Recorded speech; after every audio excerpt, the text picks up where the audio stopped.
माधुरी अपने पति अमर और अपनी सासू माँ सुशीला और अपने लड़के चिंटू के साथ ढोलकपुर नामक गांव में रहा करती थी। माधुरी एक सेठ के यहाँ पर झाड़ू पोछे के काम की नौकरी किया करती थी, जिससे वह अपना गुजारा चलाती थी। माधुरी का पति अमर अपने खेतों में मटर की खेती किया करता था, जिसे पक जाने के बाद वह बाजार में बेच देता था। और माधुरी की सासू माँ सुशीला सेठ के घर पर बर्तन साफ करने जाया करती थी।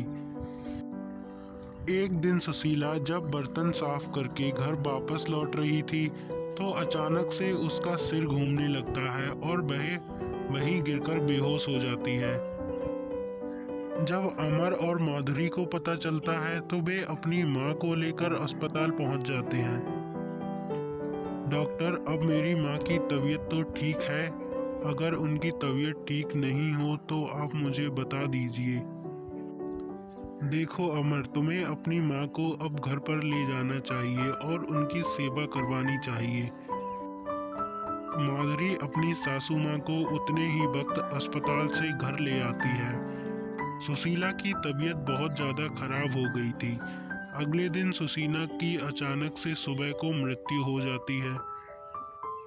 इधर अमर की पूरी फसल में कीड़ा लग जाने के कारण उसकी पूरी फसल बर्बाद हो जाती है। अब अमर बहुत ज़्यादा चिंतित रहने लगा। माधुरी, देखो ना, पहले तो भगवान ने मेरी माँ मुझसे छीन ली और तुमसे तुम्हारी सासू माँ, अब हमारे खेतों को बर्बाद कर दिया है। बताओ हम क्या करेंगे। अमर, आप बिल्कुल भी चिंता मत करो। मैं एक सेठ को जानती हूँ जिससे मैं मदद मांगकर देख लूँगी। माधुरी उसी वक्त अपने घर को छोड़कर सेठ के घर का रास्ता नाप लेती है और वह सीधे सेठ के घर जाने का सोचती है। आओ माधुरी, आज कैसे आना हुआ? इतने सालों बाद तो तुम आई हो। सेठ जी, आज मुझे आपकी बहुत ज़्यादा ज़रूरत है, इसलिए मैं इतने सालों बाद आपके पास आई हूँ। देखो, अगर पैसों की बात है तो ये पैसे हैं 1 लाख रुपए, जो तुम ले जा सकती हो और अपना धंधा शुरू कर सकती हो।